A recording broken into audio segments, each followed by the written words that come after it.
समझ रहा हूँ कई लोग आरोप लगा रहे हैं, कुछ लोग बिना किसी जानकारी के लिए भी अंदाज से भी कई बातें बोल रहे हैं। सब लोगों को ये समझना होगा कि ये जो चयन की प्रक्रिया है, इसमें हम लोग जो परीक्षा फल निकाले हैं वो सशर्त है, कंडीशनल है।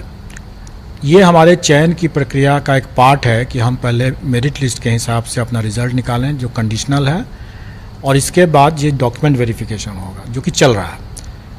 लोगों की यह शिकायत जैसे सुनने में आ रही है कि बहुत से फर्जी भी इसमें सम्मिलित हो गए हैं, तो इसी को तो बाहर करने के लिए डीवी चल रहा है। हम भी तो यही चाहते हैं कि जो फर्जी हैं वो बाहर हो जाएं, और इसीलिए वो डीवी चल रहा है। और डीवी के दौरान जो लोग गलत पाए जाएंगे वो उछड़ जाएंगे। हमारा काम ये था कि जो भी लोग अभ्यर्थी ने जो दावा किया, उस दावा के आधार पर हमने एक मेधा सूची बनाया। अब उस मेधा सूची के आधार पर उसका दावा कितना सही है कितना गलत है, इसकी ही जांच अब चल रही है। स्वाभाविक है कि जो सही पाए जाएंगे उनका योगदान स्वीकृत हो जाएगा, जो नहीं सही पाए जाएंगे उनका नहीं योगदान स्वीकृत होगा। तो अब इस पर अगर किसी को कोई विवाद है, कहना है, कुछ शिकायतें जैसे आ रही हैं कि गलत सर्टिफिकेट होने के बावजूद भी, जैसे बीएड का सर्टिफिकेट होने के बावजूद भी प्राथमिक में आ गया, तो लोगों को ये नहीं भूलना चाहिए कि जो करीब 10,000 लोग ऐसे भी थे अभ्यर्थी जिन्होंने बीएड और डिप्लोमा दोनों कर रखा है। अब अगर किसी ने अगर गलत तरीके से अगर दावा कर दिया कि वो हमारा जो है बीएड है, डिप्लोमा है हम, और डिप्लोमा का सर्टिफिकेट उसका नहीं है, तो वो बाहर हो जाएगा। तो स्वाभाविक है कि ऐसे मामले जो होंगे वो छंटेंगे। और सर, इस पे जो कई सारे सवाल है, पहले भी उसमें था कि डॉक्यूमेंट वेरिफिकेशन पहले हो जाए, फिर और भी जगह यही होता है कि जब एग्ज़ाम हो जाते हैं नियुक्ति से पहले एक बार वेरिफिकेशन होता है, और काउंसलिंग और ये सब चीज़ें अभी चल भी रही हैं। तो आखिर समस्या इतने बड़े पैमाने पर किस तरीके से छात्रों का जो, देखिए, आप लोगों को स्मरण होगा कि 9th-10th का और 11th-12th का हमने डॉक्यूमेंट वेरिफिकेशन प्रारंभ कराया था, और ये भी स्मरण होगा कि उस समय शिक्षा विभाग के पदाधिकारी किसी और कारण से उसमें सम्मिलित नहीं हो पाए थे। जो हमारे डॉक्यूमेंट वेरिफिकेशन का जो एक्यूरेसी है वो उससे प्रभावित हुआ था। उस समय आपको स्मरण होगा कि कई ऐसे अभ्यर्थियों अपने बात बोले कि उनका पार्शियली वेरीफाइड माना गया, क्योंकि जबकि उनके पास सभी दस्तावेज थे। तो क्योंकि डॉक्यूमेंट वेरिफिकेशन बहुत ज़्यादा एक्यूरेट नहीं हो पाया था, फिर भी हम लोगों ने कई मामले को, जैसे उस समय लगभग 16,000 अभ्यर्थी जो थे वो एब्सेंट थे। 500 अभ्यर्थी ऐसे थे जिनका कि डॉक्यूमेंट असत्यापित हुआ, मतलब कि वेरीफाइड नहीं हुआ, गलत पाया गया। ऐसे जो भी मामले थे उनको हम लोगों ने यहाँ पर चेक किया, अपने पोर्टल से अपने आवेदन जो उन्होंने जमा किया था उसके साथ जो दस्तावेज जमा किया तो उसको चेक किया। उसमें से हम लोगों ने पाया कि कई ऐसे मामले हैं जो कि वाकई में गलत हैं, उनको छांट दिया। जैसे हम लोगों ने बड़ी संख्या में लोगों को यहाँ से छांटा भी है।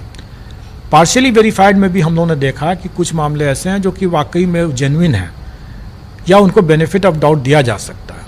ऐसी परिस्थिति में चूंकि इतने बड़े पैमाने पर हो रहा है सब कुछ, इसलिए हम लोग डायरेक्टली डॉक्यूमेंट वेरिफिकेशन नहीं कर सकते हैं। हम लोगों को कहीं ना कहीं सरकार के पदाधिकारियों और शिक्षा विभाग के पदाधिकारियों की मदद ले करके ही इसको संभव हो सकता है, जो कि हम लोग कर रहे हैं। हम लोगों ने मेरिट लिस्ट के हिसाब से जो लोग सफल हुए उनका हम लोगों ने सशर्त रिजल्ट दिया। डॉक्यूमेंट वेरिफिकेशन में जो भी गलत पाए जाएंगे वो हट जाएंगे। हम लोगों ने तो ये भी कह रखा है कि भाई जो डॉक्यूमेंट वेरिफिकेशन में अगर गलत पाए जाते हैं और अगर वो कदाचार की श्रेणी में आता है, मैं आपको उदाहरण दे सकता हूँ। जैसे अगर कोई दिव्यांग अभ्यर्थी अगर दिव्यांगता के आधार पर उसने परीक्षा दिया है और कल को अगर वो इसमें डॉक्यूमेंट वेरिफिकेशन में पाया जाता है कि वो दिव्यांग नहीं है, तो अगर वो अपने मेरिट पर भी अगर वो आ जाते हैं तब भी हम उसको कदाचार की श्रेणी में मानेंगे। क्यों? और इसका हमने अपने उल्लेख नोटिस में भी कर रखा है। ऐसा इसलिए कि दिव्यांगता के कारण से उसे परीक्षा में करीब 40 मिनट एक्स्ट्रा मिला था, प्रति घंटा 20 मिनट एक्स्ट्रा मिलता है। तो उसने तो 40 मिनट एक्स्ट्रा मिल करके तब इसने वो मेरिट हासिल किया है, तो स्वाभाविक है कि उसने गलत किया है वो, तो उसको कदाचार की श्रेणी माना जाएगा। और वैसे केस में उसको न केवल इस परीक्षा से बाहर किया जाएगा बल्कि आगामी परीक्षाओं से भी वंचित किया जाएगा। इसी तरह से अगर कोई अभ्यर्थी अगर गलत दावा करके अगर अपना देते हैं और बोलते हैं कि हमने तो डिप्लोमा कर रखा है और डॉक्यूमेंट वेरिफिकेशन में अगर वो डिप्लोमा नहीं मिलते हैं तो डॉक्यूमेंट वेरिफिकेशन में वो बाहर किए जाते हैं और उनको गलत बयानी के लेकर हम लोग उन पर कार्रवाई भी कर सकते हैं। उसी तरीके से अगर किसी ने अगर अपना STET का सर्टिफिकेट दिया है कि 2019 का और वो बिहार के बाहर के निवासी हैं, तो अब ये कहना कि चूंकि वो बिहार के बाहर के हैं इसलिए उनका STET का वो सर्टिफिकेट गलत हो गया, तो ये तो अनुसंधान का विषय है। अभी मैंने कुछ लोगों से बात करते हुए हम लोगों ने पूछा उससे, अभी कुछ शिकायत लेकर आए थे तो हमने पूछा भी कि जो जिसकी बारे में आप चर्चा कर रहे हैं क्या 2019 में ये लिखा हुआ था कि बिहार के स्थायी निवासी होंगे कि बिहार के निवासी होना आवश्यक था। उसने देख करके विज्ञापन देख के बताया कि नहीं, बिहार का निवासी होना पर्याप्त था। तो बिहार के स्थायी निवासी और बिहार का निवासी दोनों में बहुत अंतर होता है। जो व्यक्ति 2019 के STET की परीक्षा दिया, संभव है कि वो उस समय बिहार का निवासी रहा हो और आज बिहार का निवासी नहीं है। अगर उसको बिहार के निवासी के आधार पर आज चूंकि वो नहीं है, ये मानते हुए कि उस समय भी नहीं था, अगर उसको बाहर कर दिया जाए तो ये उसके लिए नाइंसाफ़ी हो जाएगी। उसका सही तरीका यह है कि आज की तारीख पर उसको स्वीकृत करते हुए, मान्य करते हुए फर्दर उस पर इन्वेस्टिगेशन हो, अनुसंधान हो, जांच किया जाए कि वाकई में वो उस समय बिहार का निवासी था क्या नहीं था। और जब वो जांच का जब आएगा रिजल्ट, उसके आधार पर उसका अगर पाया जाए कदाचारी निकला तो उसकी STET की परीक्षा वो बाधित हो जाएगी, उसका परीक्षाफल प्रभावित होगा तो उस समय बाहर हो जाएगा वो। लेकिन आज की तारीख पर उसके पास में अगर जायज़ STET का प्रमाण पत्र है तो सिर्फ आशंका के आधार पर उसको बाहर नहीं किया जा सकता।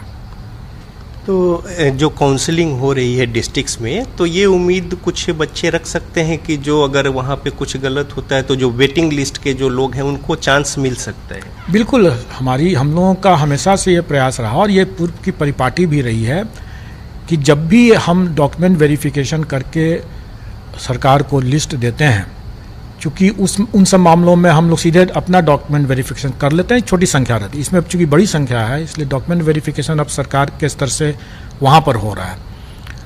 तो जब भी कोई सरकार के समक्ष जब जाता है मामला योगदान के समय और पाया जाता है कि वो गलत है, तो सरकार हमारे पास वापस भेजती है और हम लोग उस पर पूरक अपना सप्लीमेंट्री रिजल्ट देते हैं। और वो हम लोग इस मामले में भी देंगे। अभी हमारी शिक्षा विभाग के साथ वार्तालाप हो चुका है, उनका पत्र भी आ चुका है और हम लोग इस बारे में बहुत स्पष्ट हैं कि जो भी इसमें वैकेंसी क्रिएट होगा डॉक्यूमेंट वेरिफिकेशन के कारण से भी, जो ड्रॉप आउट्स होंगे या जो एक से अधिक जिनका परीक्षा फल मिला हुआ है उसमें भी जो कोई एक ही नौकरी करेंगे, तो जो भी वैकेंसी बचेगा वो सारी वैकेंसियों को जोड़ करके हम लोग उसका सप्लीमेंट्री रिजल्ट देंगे। और मैं यहाँ पर इस बात को भी और स्पष्ट कर देना चाहूँगा कि मान लेंगे सप्लीमेंट्री रिजल्ट हम लोग देते हैं 5-6 हज़ार 7 हज़ार जितने लोग निकलता है उतना देते हैं, तो उनका भी इसी प्रक्रिया के तहत DV होगा, डॉक्यूमेंट वेरिफिकेशन होगा। और अगर उसमें भी अगर फिर से कोई अगर गलत पाए जाएंगे तो छंटेंगे और छंटने के बाद जो मान लीजिए 400-500 फिर से वैकेंसी क्रिएट होगा तो हम फिर से सप्लीमेंट्री निकालेंगे। कहने का मतलब यह है कि ये प्रक्रिया सतत चलेगा जब तक कि हमें सही तरीके से डॉक्यूमेंट वेरिफिकेशन के बाद सही तरीके से सही लोग जब तक योगदान पूरा नहीं कर लेते हैं तब तक हम लोग सप्लीमेंट्री रिजल्ट निकाल करके उसको भरेंगे।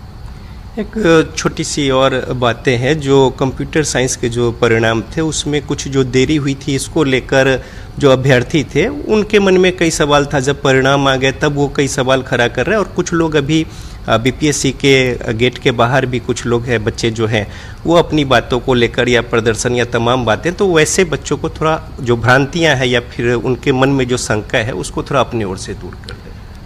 एक तो कुछ लोग आए थे मेरे समक्ष और मैंने उनको क्लियर भी कर दिया और आप अभी देखेंगे कि बाहर में अब कोई अभ्यर्थी नहीं है।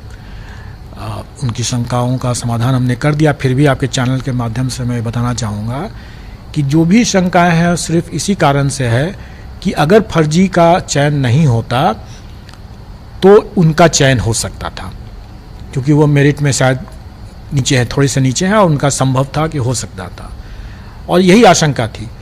तो वो चाहते हैं कि फर्जी अभ्यर्थी जो चयन हो गए हैं उनको बाहर कर दिया जाए, तो वही तो हम कर रहे हैं।